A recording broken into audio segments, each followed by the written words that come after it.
किसी ने क्या खूब कहा है, अपनी कमियों को कभी कमियां मत समझना, उसे ताकत बनाना चाहिए। इसी पे एक आधारित एक कहानी छोटी सी।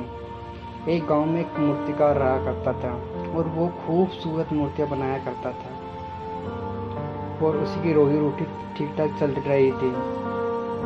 फिर उसे एक बेटा हुआ और वो धीरे धीरे बड़ा हुआ। फिर वो भी मूर्ति बनाना शुरू कर दिया और वो भी मूर्ति बहुत खूबसूरत बनाया करता था और उसकी मूर्ति देख कर उसका बाप बहुत खुश हुआ करता था और हर बार बेटे की मूर्तियों पर और कोई न कोई कमी निकाल दिया करता था और वो कहता था बहुत ही अच्छा गया है और इसमें अब की बार और कोई कमी नहीं होनी चाहिए। और बेटा भी कोई बुरा नहीं मानता था और अपने बाप की बातों पे अमल करते हुए और अपनी मूर्तियों को और बेहतर करता रहा और लगातार सुधार करते हुए बेटे की मूर्तियाँ बाप की मूर्तियों से ज़्यादा कीमत पे बिकने लगी और बाप की मूर्तियाँ पहले वाले की मूर्तियों की कीमत पे ही बिकती थी।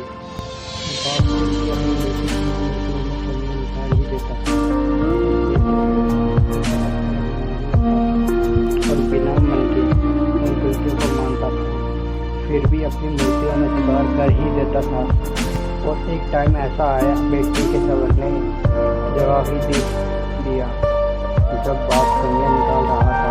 आप कहते हैं कि आप बहुत बड़े मूर्तिकार हैं, आपको इतनी ही समझ होती तो आपकी मूर्ति पहले जैसी दाम पर क्यों बिकती। और मुझे नहीं लगता कि आपकी सलाह लेने की ज़रूरत है और मेरी मूर्तियाँ परफेक्ट है। बाप ने अपने बेटे की ये बात सुन के एक कमी निकालना बंद कर दिया। उस महीने वो लड़का बहुत ही खुश रहा। फिर उसने नोटिस किया लोग उनकी मूर्ति की इतनी तारीफ नहीं करते, पहले किया करते थे और मूर्तियों के दाम बढ़ना भी बंद हो गए। शुरू में बेटे को कुछ समझ नहीं आया, फिर वो अपने बाप के पास गया, उसे इस समस्या के बारे में बताया और बाप ने बेटे को बहुत ही शांति से बताया। उसको पहले से ही पता था ऐसा दिन आएगा एक बार ज़रूर और बेटे ने भी इस बात को नोटिस किया। बेटे ने अपने बाप से पूछा आप जानते थे क्या ये होने वाला है। और बाप ने कहा हाँ, आज से कई साल पहले मैं भी इसी हालत से टकराया गया था। फिर बेटे ने सवाल किया फिर आपने समझाया क्यों नहीं।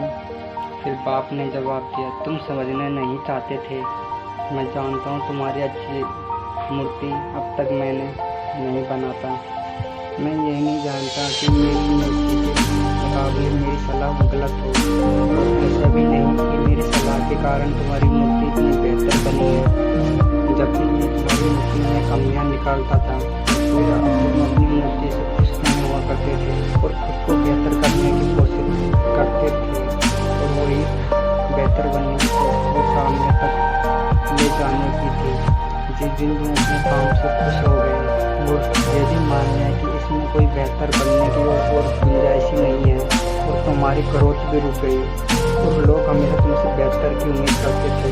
यही कारण है कि तुम्हारी मूर्तियों के लिए तुम्हारी तारीफ नहीं हो सकती थी, ना ही तुम्हें ज़्यादा पैसे मिलते हैं। और बेटा थोड़ी देर चुप रहा। फिर बेटे ने सवाल किया फिर तो क्या करना चाहिए। और बाप ने एक लाइन में जवाब दिया जबकि बारिश करना सीखो। मान लो इससे बेहतर बनने की गुंजाइश अभी बाकी है और मान लो इसे कोई बात लेकर बेहतर बनने की गुंजाइश आगे और बढ़ जाती है और तुम्हें हमेशा बेहतर बनाती रहेगी। हमें इस कहानी से सीख मिलती है अपनी कमियों को कभी कमियां मत समझना। धन्यवाद दोस्तों।